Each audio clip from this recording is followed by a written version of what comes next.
அனைத்துலக உயிரோடை தமிழ் ILC தமிழ் உயிரோடை தமிழில் அன்பர்களே உலக நகர்வல் நிகழ்ச்சியில் இணைந்திருக்கிறீர்கள். உலக நகர்வல் நிகழ்ச்சியில் பிரித்தானியாவிலிருந்து போரியல் ஆய்வாளர் அரசு அவர்கள் இணைகின்றார். வணக்கம் அரசு அவர்களே. தமிழ் உறவுகளுக்கு அன்பு கலந்த வணக்கம். தொடர்ச்சியாக நாங்கள் ஈரான், இஸ்ரேல், அமெரிக்காவுக்கு இடையிலான போர் தொடர்பான விடயங்களை பார்ப்போம். கள நிலையத்தான் நீங்கள் எங்களுக்கு முதல் கூற வேண்டும். அதற்கு முன்னதாக டொனால்ட் ட்ரம்ப் அவர்களுடைய ஊடக சந்திப்பின் பொழுது நேட்டோ நாடுகளின் உதவி இனி நமக்கு தேவையில்லை, விருப்பமும் இல்லை, ஒருபோதும் இருந்ததும் இல்லை என்று பெரிய நாடகத்தை காட்டியிருக்கின்றார் என்ற செய்தியை பெருசாக போட்டிருக்கிறார்கள். அந்த விடயத்துக்கு வருவதற்கு முன்னதாக வழமை போல் நீங்கள் கள நிலை எவ்வாறு இருக்கின்ற என்று கூறுவீர்களா? தொடர்ச்சியாக தாக்குதல்கள் இடம்பெற்றுக் கொண்டிருக்கின்றது. இன்றும் 58வது அலை காலையில் ஆரம்பித்திருந்தது ஈரான். அதற்கு பிறகு 59வது அலை என்று ஏவுகணைகளை ஏவியிருந்தார்கள். பென் கொரியர் விமான நிலையமாக இருக்கலாம், டெல் அபிப் பகுதியாக இருக்கலாம், ஜெருசலம் பகுதியாக இருக்கலாம், நெத்தனியாவுண்ட இஸ்ரேலிய பிரதமர் நெத்தனியாவுண்ட அலுவலகத்துக்கு அருகிலும் வீழ்ந்து வெடித்ததாக அங்கிருந்து கிடைக்கின்ற தகவல்கள் தெரிவிக்கின்றன. அதே சமயம் கட்டார், துபாய், ஓமான், பஹ்ரைன் போன்ற பகுதிகளில் இருக்கின்ற தளங்கள் மீதும் தாக்குதல்கள் நடத்தப்பட்டிருக்கின்றன. ஈராக்கில் உள்ள அமெரிக்க தூதரகம் மீதும் ஈராக்கில் உள்ள ஏபில் படை தளம் மீதும் தாக்குதல்கள் நடத்தப்பட்டிருக்கின்றன. அதே சமயம் இன்றும் ஒரு KC-135 என்ற டேங்கர் விமானம் இஸ்ரேலில் வீழ்ந்திருப்பதாக, அதாவது கிராஷ் லேண்டிங் என்று சொல்லுகிறார்கள். முதலில் இது இந்த ஃபிளைட் ரடார் 24 ஊடாக அதை அவதானித்துக் கொண்டிருந்தார்கள். அது அவசரமாக வந்து கொண்டிருந்தது. திடீரென்று அந்த செய்மதி படங்களை பார்க்கும்போது திடீரென்று தாழ்வாக பறந்தது. தாழ்வாக பறந்து பென் கொரியர் விமான நிலையத்துக்கு கிட்ட போகும் போது அது அந்த ரடாரில் இருந்து மறைந்து விட்டது. ஆனால் அந்த விமானம் இறங்குவதற்கு முன்னர் அந்த பென் கொரியர் விமான நிலையம் முழுவதும் தீயணைப்பு படையினர், ஆம்புலன்ஸ் வண்டிகள் எல்லாம் நிறைந்து நிற்பதை காணக்கூடியதாக இருந்தது. ஆனால் அதற்கு பிறகு அது தொடர்பாக எந்த தகவல்களும் வரவில்லை. அதற்கு பிறகு சமூக வலைத்தளங்களை அப்டேட் பண்ணி இருந்தார்கள். என்னென்று சொன்னால் ஹைட்ரோலிட்டிக் ஃபெயிலியர் என்று சொல்றார்கள். அந்த பிரேக்கிங் சிஸ்டம் என்றும் கூறலாம். ஆனால் அதற்கு அவர்கள் எல்லாவற்றையும் விபத்து என்றுதான் சொல்வார்கள். அப்ப அதுக்கு பிறகு எந்த தகவல்களும் அதிலிருந்து கிடைக்கவில்லை. அதே சமயம் நீங்கள் பார்த்தீர்கள் என்று சொன்னால் இந்த அமெரிக்காவின் விமானம் தாங்கி கப்பலான ஏறத்தாழ $13 பில்லியன் பெறுமதியான ஜெரால்ட் எஃப் ஃபோர்ட் என்ற விமானம் தாங்கி கப்பல், நாங்கள் தீயை பற்றி இருந்ததை நாங்கள் பேசியிருந்தோம். அது இப்போ அவர் கூறுகிறார்கள், அந்த தீயை அணைப்பதற்கு 30 மணித்தியாலங்கள் தங்களுக்கு தேவைப்பட்டதாகவும், பெருமளவானவர்கள் ஸ்மோக் பாய்சனால் பாதிக்கப்பட்டிருப்பதாகவும், 600 படையினரின் தங்குமிடங்கள் சேதமடைந்திருப்பதாகவும், அதாவது அவர்களுக்கு படுப்பதற்கு இடமில்லை என்ற நியூயார்க் டைம் வெளியிட்டிருக்கின்றது. இப்போது அந்த கப்பல் கிட்டத்தட்ட 10 மாதங்களாக கடலில் தான் நிற்கின்றது. வழமையாக 6 மாதத்துக்கு ஒருக்கா ஆட்களை மாற்றுவது, இது மாற்றவில்லை. வெனிசுலாவில் நின்றது இப்போது மத்திய கிழக்குக்கு வந்திருக்கின்றது. இப்போது அந்த தீயை விபத்து ஏற்பட்ட பிறகு அந்த கப்பலை தாங்கள் கிரீக்குக்கு கொண்டு போக போறார்கள் என்று சொல்லி இருக்கிறார்கள். அதே சமயம் நீங்கள் பார்த்தீர்கள் என்று சொன்னால் தொடர்ச்சியாக இடம்பெறுகின்ற தாக்குதல்கள், இப்ப லெபனான் பகுதியில் இடம்பெறுகின்ற தாக்குதல்களில் இப்ப இதுவரையில் கிட்டத்தட்ட 912 பேர் இறந்திருப்பதாக கூறப்படுகின்றது. அதே சமயம் இஸ்ரேலை பொறுத்தவரையில் இஸ்ரேலில் இதுவரையில் இடம்பெற்ற தாக்குதல்களில் 3530 பேர் காயமடைந்திருப்பதாகவும், அதில் இன்னும் 86 பேருக்கு மேல் வைத்தியசாலையில் இருப்பதாகவும் கூறப்படுகின்றது. ஈரானிலும் கிட்டத்தட்ட 1400 பேருக்கு 1500 பேருக்கு கிட்ட இறந்திருக்கிறார்கள். 18000 பேர் காயமடைந்திருக்கிறார்கள். வடக்கு இஸ்ரேலிலும் வெடிப்பதிர்வுகள் கேட்டதாக சற்று முன்னர் கூறப்படுகின்றது. அதாவது தொடர்ச்சியாக இந்த தாக்குதல்கள் இடம்பெற்றிருக்கின்றன. ஈரான் மீதும் இஸ்ரேலும் அமெரிக்காவும் தொடர்ச்சியாக தாக்குதல்களை மேற்கொண்டு கொண்டிருக்கின்றன. B1 ரக நீண்ட தூர குண்டுவீச்சு விமானங்களுக்கு இந்த டேங்கர் வரை விமானங்கள் எரிபொருள் நிரப்புவதையும் அந்த விமானங்கள் குண்டு வீசி விட்டு வருவதையும் பார்க்கக்கூடியதாக இருந்தது. ஈரானில தெஹ்ரான், ஜிராஸ், டப்ரஸீஸ் போன்ற பகுதிகளில் பெருமளவான தாக்குதல்கள் இடம்பெற்றதாகவும் அதுக்கு பசிஜ் சென்டர் என்று சொல்கின்ற துணைப்படையினரின் தலைமையகம், மற்றது புலனாய்வுத்துறையினரின் தலைமையகம், மற்றது வான் எதிர்ப்பு படையினரின் நிலையிடங்கள் என்பவை தாக்கப்பட்டதாக கூறப்படுகின்றது. டொனால்ட் ட்ரம்ப் அவர்கள் நட்பு நாடுகளை வாருங்கள் வந்து அந்த பகுதியை திறப்பதற்கு வாருங்கள், பாதுகாப்பை தாருங்கள் என்று டொனால்ட் ட்ரம்ப் அவர்கள் கேட்டார். ஆனால் வருகின்ற செய்திகளை பார்க்கும் பொழுது ஈராக்கில் இருந்து ஸ்பெயின் மற்றும் இத்தாலி போன்ற படையினர்கள் அங்கிருந்து வெளியேறுவதாக கூறப்படுகின்றது. என்ன நடக்கின்றது என்று உங்களால் அறியக்கூடியதாக இருந்ததா? என்னென்று சொன்னால், இந்த மத்திய கிழக்கில் ஏற்பட்டிருக்கின்ற நிலைமை, அவர் அந்த படையினர் தங்களை பாதுகாக்க முடியாத ஒரு நிலையை உணர்ந்திருக்கிறார்கள். எந்த படை முகாம்களும், இப்ப நீங்கள் பார்த்தீர்கள் என்று சொன்னால், அமெரிக்காவின் எல்லா படை தளங்களும் காலியாகத்தான் இருக்கின்றன. விடுதிகளில் கூட அவர்கள் ரூமில் தங்க முடியாது. ஏனென்று சொன்னால், அந்த ரூமில் எங்க இருக்கிறார்கள் என்று வந்து ஆள் இல்லாத தாக்குதல் விமானம் தாக்குகின்றது. எனவேதான் ஒரு வீடியோ இப்போது வெளிவந்திருந்தது. எல்லோரும் கொரிடோருக்குள் படுத்திருக்கிறார்கள். உதாரணமாக நீங்கள் பாருங்கள், இந்த அண்மையில் பெய்ரூட்டில் வைத்து ஒரு ஆடம்பர விடுதியில் வைத்து 4 ஈரானிய படையினர், அவர்கள் ஹிஸ்புல்லாக்களுக்கு ஆலோசகர்களாக இருப்பவர்கள், அவர்கள் 4 பேர் இஸ்ரேலின் ரோன் தாக்குதல் மூலம் கொல்லப்பட்டிருந்தார்கள் கடந்த வாரம். ஆனால் என்னென்றால், அவர்கள் போகும்போது 15 ரூமை புக் பண்ணினார்கள், 15 சாவியையும் வாங்கினார்கள். ஆனால் ஒன்றில் தான் இருந்தார்கள் எல்லோரும். ஏனென்றால் இதே குழப்பம் இருந்தாலும் அவர்கள் அந்த எந்த ஒரு ரூம்ல இருக்கிறார்கள் என்று பார்த்து அதுக்கு அடித்திருக்கிறார்கள். நான் நினைக்கிறேன், சில ஐஆர் ஹீட் சீக்கிங், இப்ப எங்க பொடியில இருந்து ஐஆர் ரேடியேஷன் வெளிவரும், அதை பார்க்கிறார்களோ அல்லது உள்ளக புலனாய்த்தாளர்களோ இதென்று தெரியாது. இப்ப ஈரான் அண்மையில் தெரிவித்திருந்தது, இந்த அயல் நாடுகளில் இருக்கின்ற, வளைகுடா நாடுகளில் இருக்கின்ற முஸ்லிம் மக்கள் இந்த அமெரிக்க படையினர் இந்த தங்குமிடங்கள் எங்கெங்கு அவர்கள் தங்க வைக்கப்பட எந்தெந்த விடுதிகளில் இருக்கிறார்கள் என்பதை தங்களுக்கு அறிய தருமாறு கேட்டிருந்தார்கள். அப்ப அங்கே பணியாற்றுபவர்கள் ஒரு போன் கோல் போட்டு சொன்னாலே முடிஞ்சுது. இப்ப எல்லா போன் வசதிகள் எல்லாம் இருக்கு. அப்ப அப்படியான ஒரு நிலையில் தான் இந்த ஈராக் வந்து கடுமையாக தாக்கப்பட்டுக் கொண்டிருக்கிறது. ஈராக்கில் இந்த படையினர் இருக்கிறது என்னென்று, 5 நாடுகள் இந்த படையினர் இருக்கிறார்கள் என்று சொன்னால், அந்த ISIS இந்த தாக்குதலை முறியடிப்பதற்கான மிஷன் அப்படி ஒன்றும் இல்லை. ISIS அவையெல்லாம் முறியடிக்கிறதும் அவையெல்லாம். ஆனால் அப்ப அவையில் இப்ப என்ன பிரச்சனை, அவங்க இருக்க முடியாது. அண்மையில் உங்களுக்கு தெரியும், கடந்த வியாழக்கிழமை பிரான்ஸ் படையினர் நிலையிருந்த கட்டிடம் மீது மேற்கொள்ளப்பட்ட தாக்குதலில் ஒரு விங் ஆபீசர் கொல்லப்பட்டிருந்தார், இன்னொரு 6 பேர் காயமடைந்திருந்தார்கள். உலங்கு வானூர்தி தளம் தான் தாக்கப்பட்டிருந்தது. அதற்கு பிறகு ஸ்பெயின் வந்து அங்கிருந்த தனது 300 படையினரையும், கொமாண்டோ படையினர், அவர்களை அங்கிருந்து எடுத்திருக்கின்றது. அப்ப இப்போ உடனடியாக அவர்கள் எங்கு சென்றார்கள், துருக்கியில் கொண்டு போய் வைக்கப்பட்டிருக்கிறார்களா அல்லது ஜோர்டானில் கொண்டு போய் வைக்கப்பட்டிருக்கிறார்களா என்று தெரியாது. ஆனால் அங்கிருந்து வெளியேறிவிட்டதாக ஸ்பெயினின் பாதுகாப்பு அமைச்சர் கடந்த ஞாயிற்றுக்கிழமை உறுதிப்படுத்தி இருக்கிறார். அதே நேரம் இத்தாலியின் பாதுகாப்பு அமைச்சர் கூறியிருக்கின்றார், தாங்களும் அங்கிருந்து படையை விலக்கிக் கொள்வதாகவும், இப்போது 300 பேர் தங்கள் படையினர் இருந்ததாகவும், அதுல 100 பேர் இத்தாலிக்கு திரும்பி விட்டதாகவும், மிச்சம் 40 பேரும் ஜோர்டானுக்கு கொண்டு போகப்பட்டிருக்கிறதாகவும், மிகுதியாக்களை வந்து தாங்கள் விரைவில் எடுத்து விடுவோம் என்ற துணையில் கூறியிருக்கிறார்கள். ஆனால் வெவ்வேறு நாடுகளில் 2000 பேர் இருக்கிறார்கள். அவர்கள் ஏன் இருக்கிறார்கள் என்று சொன்னால், அங்கிருக்கிற மக்கள், அதாவது இந்த வளைகுடா நாடுகளில் பணியாற்றுகின்ற தங்கிட பிரஜைகள், இத்தாலிய பிரஜைகளை அவசர கால நிலையில் அவர்களை வெளியேற்றுவதற்கோ அவர்களுக்கான உதவிகளை வழங்குவதற்கோ மீட்பு பணிகளுக்கு தேவை என்றபடியால் நாங்கள் வெவ்வேறு நாடுகளில் 2000 பேரை வைத்திருக்கிறோம் என்று கூறியிருக்கிறார்கள்.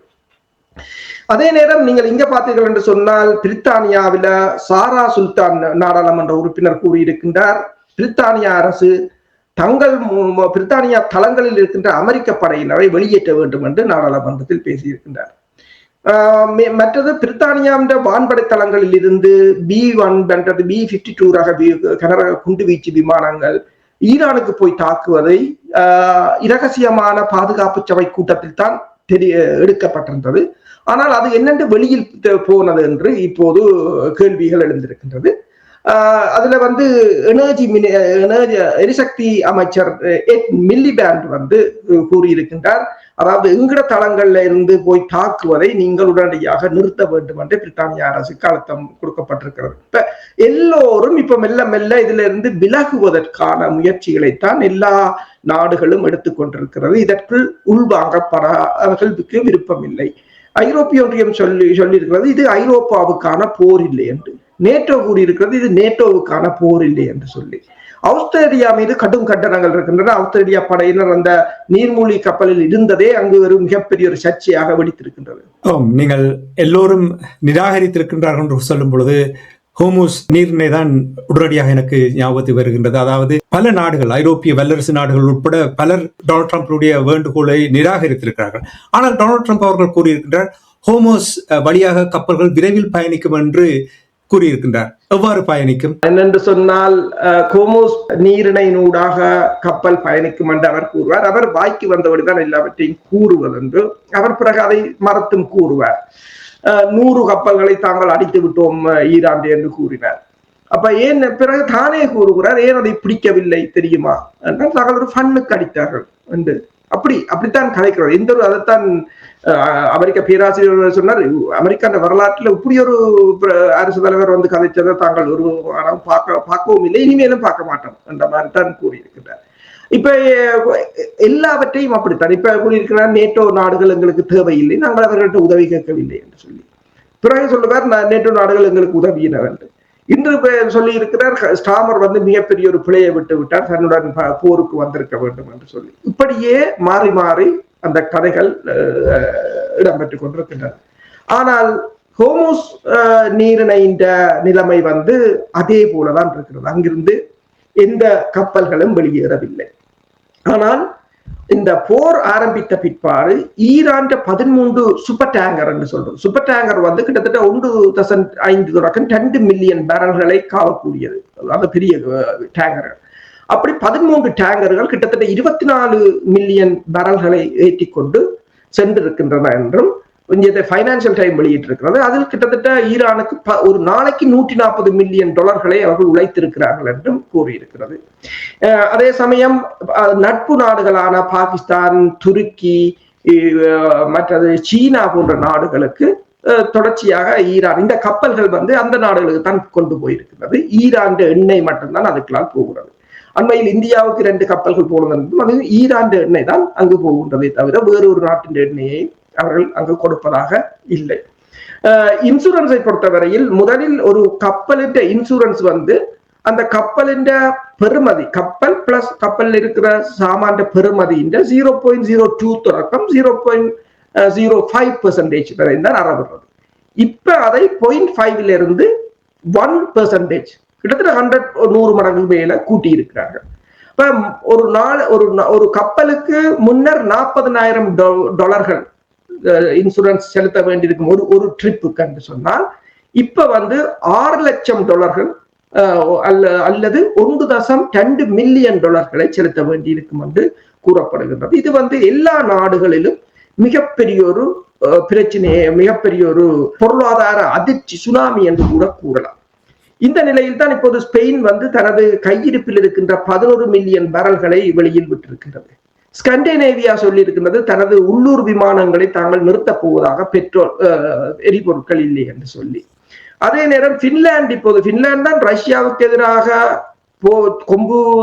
போர்க்கொடி தூக்கி உடனடியாக ஓடிப்போய் நேட்டோவிலே எல்லாம் கையெழுத்து வைத்தவர்கள் பின்லாந்து. இப்ப சொல்லி இருக்கிறார்கள் ரஷ்யாவுடன் பேச வேண்டிய நேரம் கனிஞ்சி வந்திருக்கு என்று சொல்லி. அப்ப ஆனால் ரஷ்யா எண்ணெயை கொடுக்குமா தெரியவில்லை. இப்ப இந்தியாவுக்கு கூட ரஷ்யா $59 தான் முதல் கொடுத்தது, இப்போது $98 என்று சொல்லிவிட்டது. என்றால் இது ரஷ்யாவுக்கு மிகப்பெரிய ஒரு வரப்பிரசாதமாக அமைந்திருக்கிறது.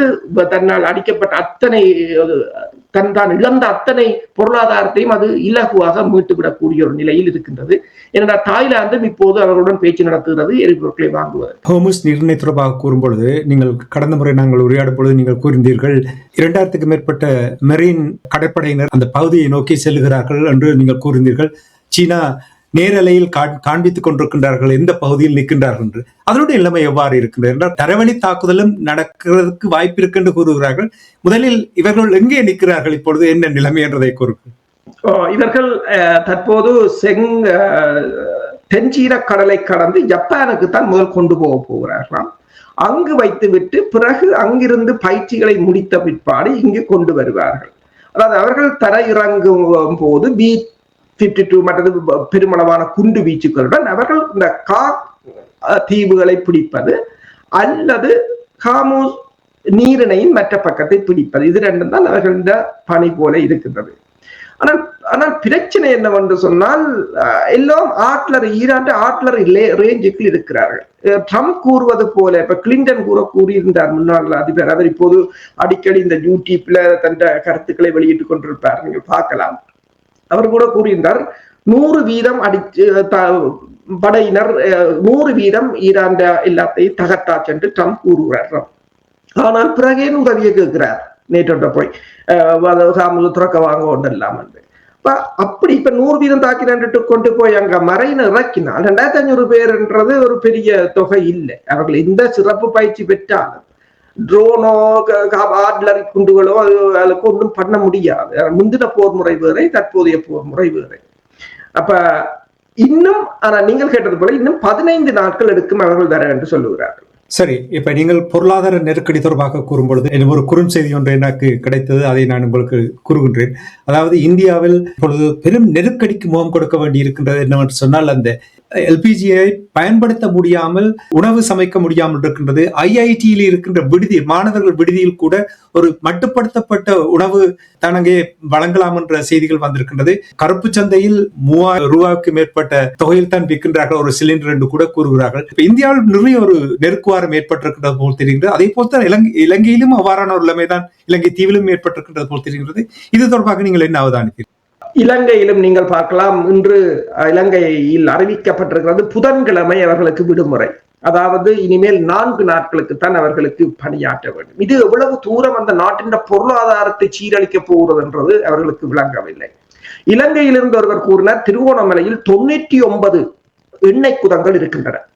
அதை அப்படியே கைவிட்டார்கள். அது பிரித்தானியா காலத்தில் அப்போது கட்டப்பட்டது, 2வது உலக யுத்தத்தில் கூட அது பயன்படுத்தப்பட்டது எண்ணெய்களை சேமிப்பதற்கு. அந்த எண்ணெய்களை, அந்த 99 எண்ணெய் தாங்கிகளையும் இவர்கள் நிரப்பி வைத்திருந்தால், இந்த $70 எண்ணெய் விற்கும் போது அதை நிரப்பி வைத்திருந்தால், இன்றைக்கு இலங்கை அரசுக்கு 300 மில்லியன் லாபமாக இருந்திருக்கு. இன்றைக்கு எண்ணெய் விற்கிற விலையில். அப்ப இன்னும் கூடிச்சிருந்தா இலங்கை அரசு 1 பில்லியனை சும்மாக உழைச்சிருக்கு. ஆனால் அப்படியான ஒன்றும் அவர்களிடம் இல்லை. ஏன் ஜப்பான் கிட்டத்தட்ட 264 நாளைக்கு 400 மில்லியன் எரிபொருட்களை சேமித்து வைத்திருக்கின்றது. உங்களுக்கு பிரித்தானியாக்காரன் சும்மா கட்டி தந்துட்டு போன டேங்கே இருக்கின்றது.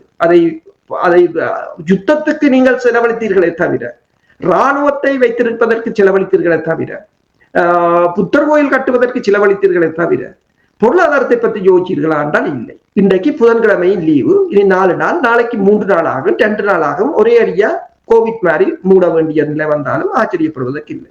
அதே போலதான் இந்தியா மிகப்பெரிய நாடு. வாங்குற எண்ணெய் முழுக்களையும் லாபம் வச்சு வித்த முதலாளிகள்லாம் நாங்க கூட.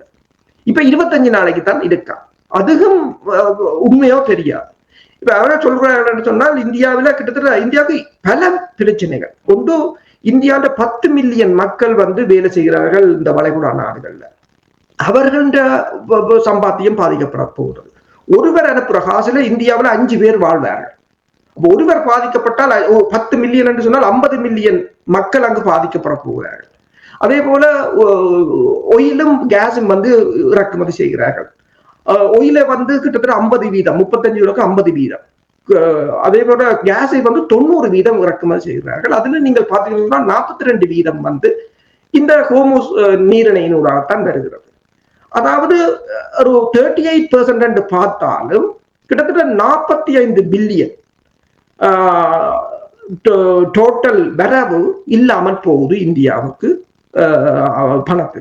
அது மட்டுமல்லாது இந்தியாவில் நீங்க பாத்தீங்கன்னு சொன்னா, இந்தியாவோட பெருமளவான முதலீடுகள் என்ற அந்த FTA எல்லாத்தையும் ஃப்ரீ ட்ரேட் அக்ரிமெண்டை ஓமான், UAE போன்ற நாடுகளுடன் தான் செய்திருக்கிறார்கள். UAEயில் தான் இந்தியா பெருமளவான எக்ஸ்பென்சிவான முதலீடுகளை செய்திருக்கின்றது.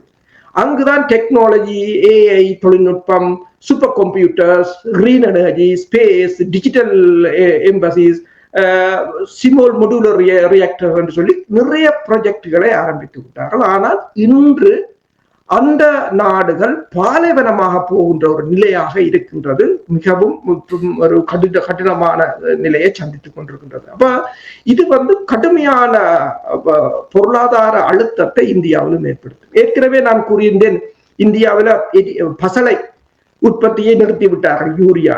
இப்ப பசலை உற்பத்தியில் அதிகமாக முதலிடத்தில் நிற்பது சீனா, அமெரிக்கா, இந்தியா, ரஷ்யா, பெலாரஸ், அதுக்கு பிறகுதான் இந்தியா. ஆனால் சீனா இப்போது முன்னணியில் நின்றாலும் இப்போது சீன அரசு ஒரு தடையை கொண்டு வந்திருக்கிறது, பசலையை அங்கிருந்து ஏற்றுமதி செய்ய முடியாது. அவர்கள் தங்களுக்கு தான் அதை வைத்திருக்க போகிறார்கள் என்றால் இனி வாங்கவும் முடியாது. அப்ப இது எல்லா வளத்தல எல்லா பக்கத்தாலும் ஒரு ஆசிய நாடுகள் பாரிய ஒரு நெருக்கடியை சந்திக்க போற. இப்ப டெவலப் கண்ட்ரியை விட டெவலப்பிங் கண்ட்ரி இந்த 2 கிழமையில இவ்வளவு சொன்னால் அடுத்த கிழமை நாங்கள் கதைக்க போறோம். அப்ப நீங்கள் பாருங்க, அப்ப போர் நீடிக்குமாக இருந்தால் ஒரு மிகப்பெரிய, அதைத்தான் எல்லோரும் இப்ப என்ன கூறுகிறார்கள் என்றால், இன்னும் ஒரு 30 நாள் இந்த உலகத்தின் போக்குமா 30 நாள் தான் தவணை. இந்த உலகத்தின் நிலைமை மாறுவது ஒரு 30 நாளுக்குள்ள இந்த போர் முடியலை என்று சொன்னால் அதுக்கு பிறகு ரிவர்ஸ் பண்ண முடியாது. வளர்ந்து வரும் நாடுகள் என்று சொல்வார்கள், வளர விடாமல் தடுத்து வைத்திருப்பது இவர்களுடைய ஒரு யுக்தியாக நாங்கள் பார்க்கலாம். இன்னொரு விடயத்தை பார்த்து நாங்கள் நிகழ்ச்சியை கொண்டு வரலாம். ஹீலியத்தை பயன்படுத்துவது ஒரு முக்கியமான விடயமா. உங்களுக்கு தெரியும், உயர் தொழில்நுட்ப உற்பத்திக்கு, மருத்துவ தொழில்நுட்ப உற்பத்திக்கு, அறிவியல் ஆராய்ச்சி மற்றும் விண்வெளித்துறையிலும் கூட இந்த ஹீலியம் அதிகமாக பயன்படுத்தப்படும். இதுவும் இப்பொழுது ஒரு பெரிய ஒரு சிக்கலை ஏற்படுத்தி இருக்கின்றது போல் தெரிகின்றது. இது தொடர்பாக என்ன அர்த்தீர்கள் என்று கூறுவீர்களா? உண்மைதான். என்னென்று சொன்னால், அதற்கு முதல் நான் ஒன்றை பேச மறந்து விட்டேன். அதாவது இந்தியாவின் போர்க்கப்பல்கள் ஹோர்முஸ் நீரிணையை நோக்கி செல்கின்றன, பாதுகாப்பு வழங்கப் போகின்றன. மற்றது இந்தியாவுக்கு கொண்டு வரப்பட்ட இந்த 2 எரிவாயு கப்பல்களும் லைட்டை நூத்து விட்டு ஈரான் கண்ணில் மண்ணை தூவி போட்டு வந்தவை என்றெல்லாம் சொல்லப்பட்டது என்று இந்த காணொலிகளை பார்க்கிறவர்கள் கமெண்ட் போட்டிருந்தார்கள். அதை பற்றி பேசும்படி உண்மையில் அவ்வாறு ஒன்று நடக்கவில்லை. இந்திய கடற்படை அங்கு போக முடியும். அமெரிக்க கடற்படை இந்த 2 விமானந்தாங்கி கப்பலே என்ன பாடுபடுகிறது என்று உங்கள் எல்லோருக்கும் தெரியும். உலகத்தினே சூப்பர் பவர். இதை நான் சொல்ல தேவையில்லை. ஜெர்மன் பாதுகாப்பு அமைச்சர் சொன்னார், அமெரிக்காட்ட இல்லாத கப்பலா எங்கள்கிட்ட இருக்க போகுது, பிறகு எங்களுக்கு நாங்கள் என்ன செய்ய போறோம் என்று கேட்டார். அப்ப இதுதான் இந்தியாவுக்கும் பொருந்தும். அப்ப அதை அப்படியே விடுங்க. அடுத்தது லைட்டர் நூத்துப்படுவது ஈரானை சொல்கிறது, தான் அதை விட்டது. அதுக்கு பதிலாக அவர்கள் 180 பேரை அனுப்பி இருக்கிறார்கள். அங்கு பிடித்து வைத்திருந்த அந்த 180 பேரையும் பிடித்து வைத்திருக்கிறார்கள். ஆனால் இன்னொரு கதை வந்தது என்னென்று சொன்னால், இந்தியா இந்த 3 கப்பல்கள், ஈரான் கப்பல்களை விடுவிப்பதாக சொல்லி இருந்தது. அது இந்தியாவுக்கு ஒரு பெரிய ஒரு பிரச்சனை. இப்போது ஜெய்சங்கர் சொல்லியிருக்கிறார், நாங்கள் அந்த கப்பலை விடுவிப்பதாக சொல்லவில்லை என்று மட்டும் கூறியிருக்கிறார். இந்த கேஸ் டேங்க் கப்பலை ஏன் தந்தவங்க, எதுக்கு தந்தவங்க என்றதை சொல்லவில்லை. அதே போல நீங்கள் இன்னொரு விடயம் என்னென்று சொன்னால், ஈராக்கில் அதாவது இந்த ஹீலியம் இப்போ ஒரு பிரச்சனை. இதுல தொட்டு நீங்கள் பாத்தீங்கன்னு சொன்னால், எரிபொருள், உரம், ஒன்று விமான போக்குவரத்து, சுற்றுலாத்துறை என்று சொல்லி இது ஒரு தொடர் சங்கிலியாக போகிறது, அணுக்குண்டு மாதிரி. அதான் சொன்னா சுனாமி, அதாவது ஹோர்முஸ் நீரிணை ஈரான் வச்சிருக்கிற ஒரு அணுக்குண்டு என்று கூறலாம். இப்ப பார்த்தா ஹீலியம் இந்த எம்ஆர்ஐ ஸ்கேன், மருத்துவ பிரிவு எம்ஆர்ஐ ஸ்கேன் சூப்பர் மேக்னெட்டை கூல் பண்ணுவதற்கு தேவை. அதே போல செமிகண்டக்டர், இந்த TSMC மற்றது சாம்சங், இன்டெல் போன்ற நிறுவனங்கள் தயாரிக்கின்ற இந்த 5 நானோமீட்டர் மைக்ரோ சிப்ஸுக்கு, நானோ சிப்ஸுக்கு எல்லாம் அது தேவை, அது கூலன் இருக்கு. அதே போல இந்த ஸ்பேஸ், ராக்கெட், ஏவியேஷன் அதற்கும் இந்த ஹீலியம் தேவை. ஹீலியத்தை நீங்கள் பார்த்தீர்கள் என்று சொன்னால், ரஷ்யா, அமெரிக்கா, அல்ஜீரியா, ரஷ்யாவுக்கு அடுத்ததாக கட்டார் தான் 33%, உலகத்தின் 33% ஹீலியத்தை கட்டார் தான் செய்கிறது. Helium second light element. இந்த உலகத்தில் உள்ள மூலகங்களில லைட் எலிமெண்ட். அதை செய்ய முடியாது, அதை பிரித்தெடுக்கலாமே தவிர செய்ய முடியாது. என்னன்னு சொன்னால், அதை செய்ய வேண்டும் என்று சொன்னால் சூரியன் நடக்கிற ரியாக்ஷன் செய்யணும் என்றதான் செய்யலாம், இல்ல செய்ய முடியும். ஆனால் அதை சேமிக்கவும் முடியாது. ஏனென்றால் அது சரியான volatile, உடனே வேப்பர் ஆகிடும். அதை சேமித்து வைக்கிறது சரியான கடினம், உடனுடன் தான் பாவிக்க வேண்டும். அப்ப இப்போ கூறுகிறார்கள் என்னன்னு சொன்னால், இப்ப ஒரு 45 நாளைக்கு தான் இந்த உலகம் தாக்கு பிடிக்கும். அப்ப அதுக்கு பிறகு என்று சொன்னால் இந்த ஏவுகணைகளுக்குரிய சிப்ஸோ அல்லது ஸ்மார்ட் போன்களுக்குரிய சிப்ஸோ அல்லது மருத்துவத்துறையோ எல்லாம் கொலாப்ஸ் ஆகக்கூடிய ஒரு நிலையாக இருக்கும் என்று கூறியிருக்கிறார்கள். மிகவும் சுருக்கமாக நாங்கள் அடுத்த நிகழ்ச்சியில் கொஞ்சம் விரிவாக பார்க்கலாம். இஸ்ரேலியர்கள் 2 முக்கியஸ்தர்களை படுகொலை செய்திருக்கின்றது. ஒருவர் சொலமானி என்ற ராணுவ தளபதியும், இன்னும் ஒருவர் ஈரானுடைய பாதுகாப்பு தலைவராக லரிஜானி என்பவரையும் இஸ்ரேல் படுகொலை செய்திருக்கிறது. இவ்வளவு போர் இவ்வளவு நடந்த பின்பும் கூட அங்கே உளவாளிகள் இருக்கிறார்களோ என்று சிந்திக்க தோன்றுகின்றது. இவர்களுடைய படுகொலை தொடர்பாக இது உறுதிப்படுத்தப்படவில்லை என்றும் கூட செய்திகள் வருகிறது. என்ன அறிந்தீர்கள் என்று சுருக்கமாக கூறுவீர்களா? இஸ்ரேலிய பாதுகாப்பு அமைச்சர் அதை தெரிவித்திருக்கிறார். ஈரான் நேஷனல் சுப்ரீம் கவுன்சில் என்று சொல்றோம், தேசிய பாதுகாப்பு சபையின் செயலாளரான அலி லரஜானி ஜெனரல், அவரின் மகனும் அவர் வீட்டில் வைத்து கொல்லப்பட்டதாகவும், அதே போல இந்த பசீஜ் என்ற ஒரு படைப்பிரிவு வைத்திருக்கிறார்கள். அதுதான் இந்த போராட்டம், உங்களுக்கு தெரியும், டிசம்பர் ஜனவரி நடந்த போராட்டத்தை அடக்கியது. இது ஒரு துணைப்படை, இது ராணுவம் இல்லை. கிட்டத்தட்ட 4.5 லட்சம் இளைஞர்களை சேர்த்துக்கிறார்கள். இளைஞர்கள் எல்லா வேலையிலும் இருப்பார்கள். புலனாய்வுத்துறை மாதிரி அவர்களுக்கு ட்ரைனிங் கொடுக்கப்பட்டிருக்கும். அவர்கள் வெவ்வேறு வேலை பார்ப்பார்கள். ஆனால் தேவை என்றோட இணைவார்கள். அப்ப அவர்களை கொண்டுதான் இந்த போராட்டத்தை அடக்கியது ஈரான். என்றால் ராணுவம் வரைக்க தெரியும், இவர்கள் எல்லாம் சிவில் உறுப்பு, அப்ப தெரியாது. அந்த படை பிரிவின் தளபதியை கொல்ல வேண்டும் என்று இருந்தார்கள். அந்த தளபதியை தான், அதாவது சொலமானியையும் கொண்டிருப்பதாக கூறப்படுகின்றது. ஆனால் அதை அவர்கள் சொன்ன பிற்பாடு இந்த லரஜானியின் ட்விட்டர் தளத்துல அவருடைய கையெழுத்துப்பட இந்த இலங்கை கடற்பரப்பில் கொல்லப்பட்ட கடற்படையினர் இறுதி நிகழ்வுகளில் கலந்து கொள்ளுமாறு ஒரு அழைப்பை என்று பதிவிடப்பட்டிருக்கிறது. அதுக்கு பிறகு எதுவும் இல்லை.